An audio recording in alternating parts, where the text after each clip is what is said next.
14번째 강의 시간이 됐습니다.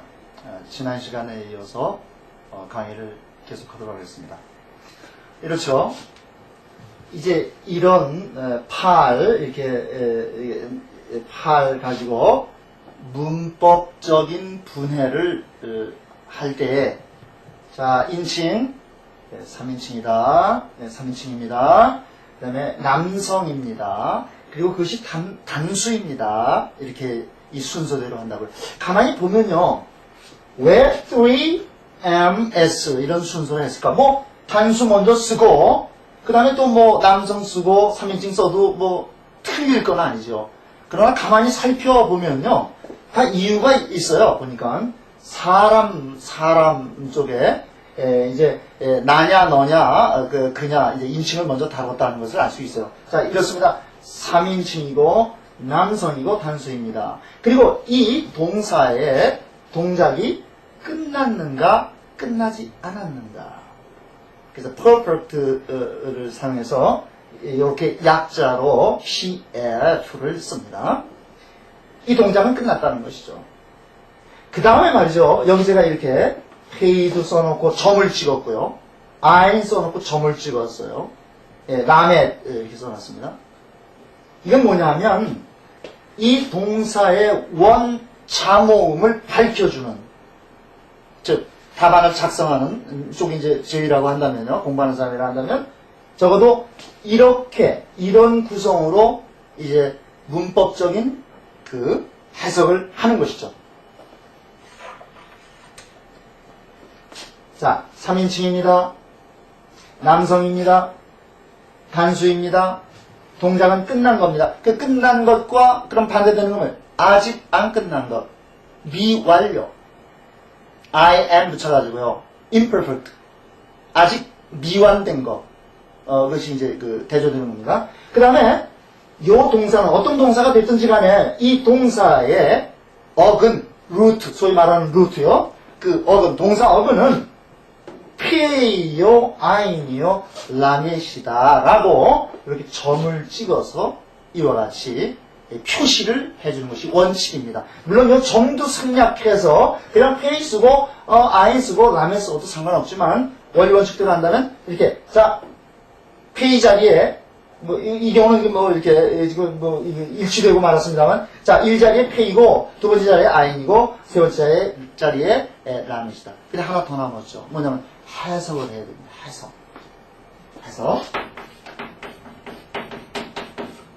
해석까지 해줘야 되는 거죠. 그러면 이 경우는 어떻게 되겠어요? 아까 제가 말씀드렸습니다. 전 시간에 팔이라는 것은 일하다, 만들다 라는 뜻이니까 자 여기에 입각해서 3인칭이니까 어떻게 됐어요? 정확히 남자는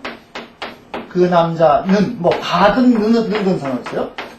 그 남자는 어떻게 했어요? 일하다 그랬으니까요. 어떻게 됐습니까? 자, 그 남자까지가 그가 벌써 3인칭이 됐고 남자니까 그렇죠. 여기 남성이니까요. 여성이 아닌 매스큘린이 충족이 됐어요. 근데 그 남자들이 아니니까 단수가 충족이 되었죠. 그런데 일하다니까 완료된 거니까 일할 것이다? 아니죠. 일했다. 가 되어야 되겠죠. 아니면 또 만들었다. 그래서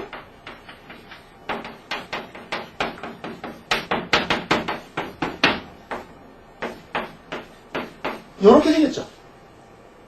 여기까지가 파싱. 문법적인 파싱입니다.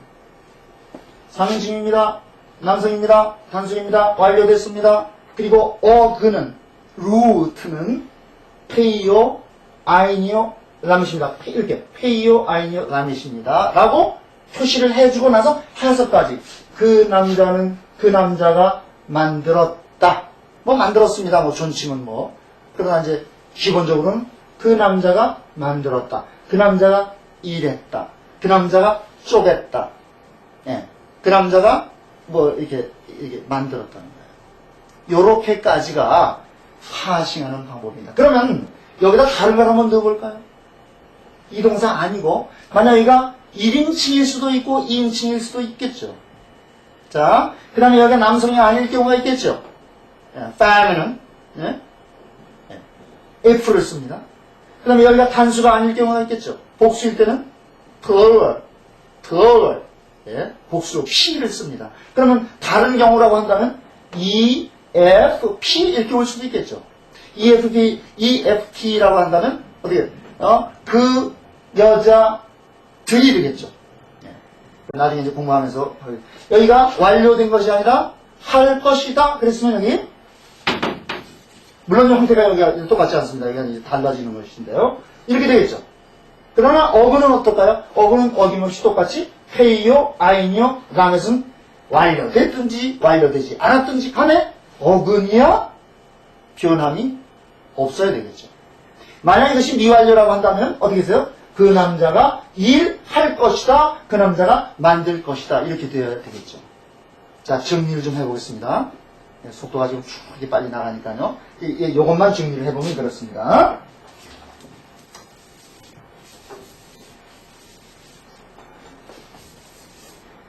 자, 8의 경우에 페이의 점이 이렇게 찍혀 있어요. 6글자는 점 찍기로 했으니까요. 찍혀 있습니다. 근데 여기서 보시면요. 여기서 이제 기본적으로 동사의 모음 기후의 형태는 첫 글자에 이렇게 카메츠 R을 주어야 되고요. 그 두 번째 자리, 즉 아인 자리에는요. 하다 이 R을 똑같이 아입니다만 순장 모음인 아와 이렇게 R을 둔다는 것. 이게 기본입니다. 기본. 물론 형태가 바뀔 수도 있어요. 이쪽이 약하면 여기다 보충을 한다든지 그런 거 그건 나중에 배우겠습니다만 기본적으로는 이렇게 카메츠 아와 하다 R을 둔다는 것. 자, 8의 경우에 있어서 파싱을 해보니까 문법적인 분해를 해보니까 3인칭입니다. 왜? 그 이유는 여기서 찾아야 돼요. 세 글자 앞에도 뒤에도 없어야 되는 조건. 이거 중요합니다. 앞에도 뒤에도 없다는 조건. 없습니다. 없어야 해요. 없어야만 3인칭이라고 하는 것이 충족이 돼요. 그것도 더군다나 남성이 충족이 돼요. 더군다나 이 단수가 충족이 됩니다. 여성 단수는 여기 또 R을 붙여야 되니까요. 그렇습니다. 자, 그래서 결론적으로 8은 문법 분해를 해보니까 3인칭입니다. 남성입니다. 단수입니다. 그리고 이것은 앞에도 뒤에도 없는 경우에 이것이 완료된 것입니다. 그리고 이 어근들은 동사의 어근들은 첫 번째 글자가 P이고 두 번째 글자가 I이고 세 번째 글자는 라멧입니다. 그리고 해석을 해보니까 이 뜻은 일하다, 만들다 하는 그런 만든다 이런 뜻이 있기 때문에 그 남자가 반드시 그 남자가 되어야 되겠죠. 3인칭 남자 단수니까요. 여성이 아닙니다. 복수가 아닙니다. 1인칭, 2인칭이 아닙니다. 그렇기 때문에 그 남자는 어떻게 했어요? 일했다, 만들었다. 여기까지 이렇게 파싱을 한다는 거. 물론 계속해서 파싱할 겁니다. 우리는 나오면 그저 파싱을 하는 거죠. 자, 이제부터는 이제 다른 강의를 하도록 하겠습니다. 쓰는 것보다도 이제 들어보세요. 제가 말이죠. 지금 이 분필을 하나 들고 있는데 보세요. 제가 이걸 이렇게 분지른단 말이죠. 자, 분질러졌습니다. 히브리어에서는 이렇게 단순하게요. 단순한 능동으로 분지러 뛰기는 그런 분야가 있습니다. 자, 보세요. 단순 능동이라는 거죠. 그 단순 수동이라고 하면은 요 분필의 신세죠. 분필 입장이죠. 그렇죠? 다시 한번 분질러 보겠습니다. 자, 제가 분필을 말이죠. 이렇게 단순하게 이렇게 분질렀습니다. 이렇게. 자, 제 손가락 힘이 들어가가지고 이게 단순 능동이에요. 근데 요 분필의 입장에서는 단순 수동이 된 것입니다. 자, 기억하실 것은 단순 능동, 단순 수동. 지금 제가 그걸 지금 강의하고 있는 겁니다. 근데 왜 이렇게 이런 분필을 보여드리면서까지 제가 강의하느냐 하면 강조된 강의적인 것이 있어요. 히브리어 문법에는요. 자, 저는 이걸 단순하게 지금 단순 능동으로 이것을 분질렀는데요. 이걸 강력하게 분지르면 어떻게 될까요? 여러분, 어떻게 하시겠어요? 아마 이걸 땅바닥에 놓고요. 콘크리트 위에다 놓고요. 뭐, 구두팔 뒤꿈치로 말이죠. 막 이렇게 부실 수 있지 않겠습니까? 그렇게 구별을 합니다. 그래서 이것은 단순한 능동이요. 제가 이렇게 막 이렇게 땅바닥에 놓고 막 이렇게 한 거. 이건 아주 강의적인, 강한 의지, 강력한 능동인 거예요. 그 강의라고 합니다. 아주 여러 형태로 표현하는데요. 강조 능동이라고 그래요.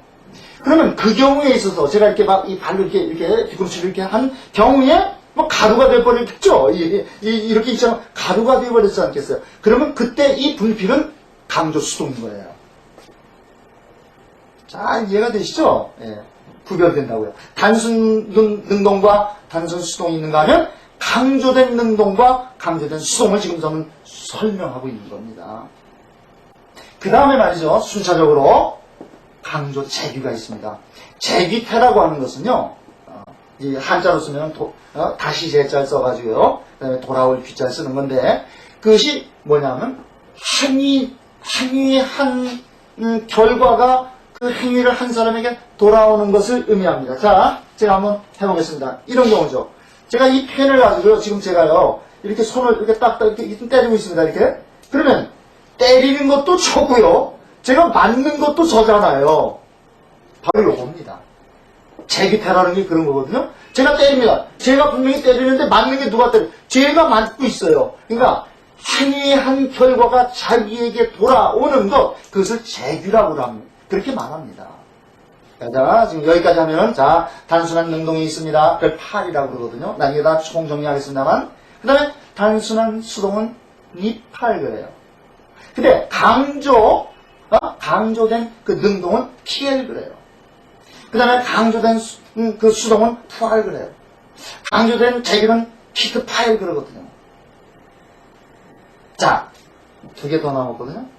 이제는 심부름 시키는 거예요.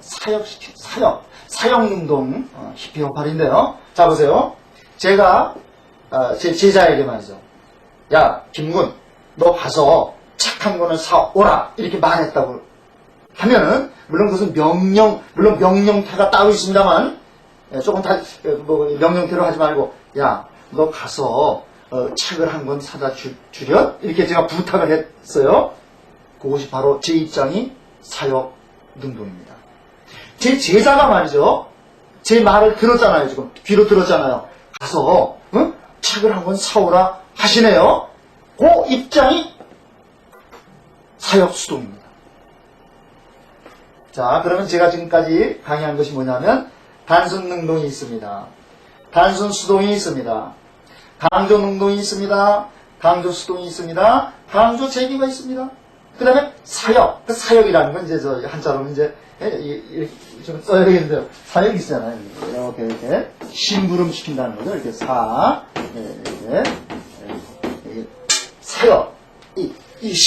시키는 거예요. 시키는 겁니다. 시키는 능동적이 있고 시키는 받는 수동적이 있다고요. 그것뿐이에요. 그 7개예요. 자, 한번 꼽아볼까요? 자, 단순 능동, 단순 수동, 강조 능동, 강조 수동, 강조 재규. 그 다음에 사역 능동, 사역 수동. 7가지예요. 이거 텍스트에 저 외국 영문자 외국을 보면 뭐 세븐 칼라 뭐 이렇게 그 표현이 되고 있고 그래요. 7 형태라는 것이죠. 자, 그럼 이제 그 단순 능동과 단순 수동과 강조 능동, 강조 수동, 강조 재규, 그 다음에 사역 능동, 사역 수동에 대한 히브리 말로의 표현은 어떻게 하는가? 나중에 쓰겠지만 지금 들으시는 걸 잘 들어보시라고요. 바로 단순 능동은 팔 그래요. 팔 그럽니다. 이 팔 동사를 칼 동사라고도 하는데 왜 칼이라고 하느냐? 그 이제 제가 또 설명을 하면 또 재미있습니다. 우선 거기까지는 가지 말고요. 자, 단순한 능동에 있어서 그 말을 할 때 팔. 단순한 수동은 뭐라? 립팔. 자, 그냥 듣기만 해보세요. 강조 능동은요, PL 그래요, PL. 강조 수동은 FR 그래요. 강조 제기는 히트파엘 그럽니다. 히트파엘. 그 다음에 사역 능동 시키는 거예요. 힐 그러죠. 그 다음에 사역 수동 심부름을 받는 쪽. 받는 쪽. 명령은 아닙니다. 명령은 따로 있어요. 그 받는 쪽은 호팔 그럽니다. 그래서 팔, 리팔, PL, FR, 히트파엘, 히필, 호팔 그러죠. 단 강조 능동인 PL과 강조 수동인 FR과 강조 제기인 히트파일은 세 문자 중에 가운데에 반드시 점을 찍어줘야 돼요. 그건 이중적인 의미, 강조한다는 그 의미로 찍는데 마침 이 동사는요, 점을 찍을 수 없는 그러한 글자예요. 자, 그로니트라 그랬죠? 부문자 5개에 해당이 되는 거 한번 복습해 볼까요? 알레프죠, 헤이죠, 헤이트죠, 아인이죠, 그리고 뭐예요? 레이시라고 했어요. 그 5개 문자에는 절대로 점을 찍고 싶어도 찍을 수가 없어요. 아셨죠? 자, 그럼 정리해 볼게요. 자, 팔입니다. 단순 능동입니다. 리팔입니다. 단순 수동입니다. PL입니다. 강조 능동입니다. FR입니다. 강조 수동입니다. 히트파일입니다. 강조 제기입니다. 히필입니다. 사역 능동입니다. 호팔입니다. 사역 수동입니다. 물론 나중에 다 쓰겠습니다, 제가. 그리고 기억하실 건 뭐냐면 강조 능동 수동 제기에는 약속이 두 번째 문자의 가운데에다 점을 찍기로 약속이 되어 있는 거예요. 근데 지금 이 경우에는 이 동사, 팔동사에 있어서는 공교롭게도 점을 찍을 수 없는 알레프와 헤이와 헤이트와 아인과 그리고 레이시에 해당되니까 찍을 수가 없는 거예요. 찍을 수 없기 때문에 어디로 가면 이사 가야 돼, 이사. 어디로? 앞에 글자로 이사 간다는 거. 그렇게 기억을 하시면 되겠습니다. 자, 이제 그러면 우리는 팔, 리팔, PL, FR, 히트파일, 히필, 호팔 그것이 7팔하고 7형태이다. 이제 이렇게 하는데 하나만 더 추가를 해야 됩니다. 그 팔 다음에 이제 단순 수동인 리팔은 단순한 수동의 의미도 있지만 이렇게 단순한 수동의 의미도 있지만 이 분필처럼 하나 더 있어요. 의미가 뭐냐면 제기적인 의미도 담고 있다. 그러니까 쉽게 말하면 아까 강조 제기인 히트파일과 리팔의 제기의 그 차이는 뭘까요? 여러분들 다 이미 간파하셨을 거예요. 뭐냐면 단순한 거기 때문에 이렇게 예를 들어 막 심하게 이렇게 한 게 아니라 이게 조용히 그냥 이렇게 이거 아까 이게 딱 이렇게 부러지듯이 말이죠. 그 제기 내가 한 행위가 행위자의 결과가 그 자기에게 돌아오는 그런 형태로 리팔은 그 두 가지 의미를 가지고 어떤 의미? 자, 리팔은 단순한 수동인 동시에 또 제귀의 제귀태의 의미도 가질 수 있다. 자, 총정리합니다. 팔, 리팔, PL, FR, 히트파일, 히필, 호팔. 소리는 그렇게 나요. 팔은 단순한 능동입니다. 바로 이 경우입니다. 단순한 능동입니다. 단순한 능동. 그 남자가 그냥 만들었다는 거예요. 능동 그냥 단순한 거예요. 심하게 만든 거 아닙니다. 요즘 히브리어에서는 아주 심하게 만든 경우가 있겠죠. 갖다 동사 우리가 많이 이제 배우게 될 텐데요. 갖다 죽이다는데 이 중에 디테일이 되면 말이죠. 이 강조가 되면 막 엄청나게 말이죠. 심하게 죽이는 경우가 되는 거예요. 자, 팔 단순한 능동입니다. 그 다음에 리팔 단순한 수동. 그리고 강의했듯이 리팔은 제귀의 의미도 담고 있다. PL 강조 능동, FR 강조 수동, 히트파일 강조 제귀, 히필 사역 능동, 그리고 호팔 사역 수동. 이렇습니다. 자, 그럼 우리는 성경 히브리어의 동사 7형태에 대해서 공부했습니다. 단순 능동 수동, 강조 능동 수동 제기, 사역 능동 수동까지 물론 쓰진 않았습니다만 다음 시간에 쓰기로 하겠습니다. 감사합니다.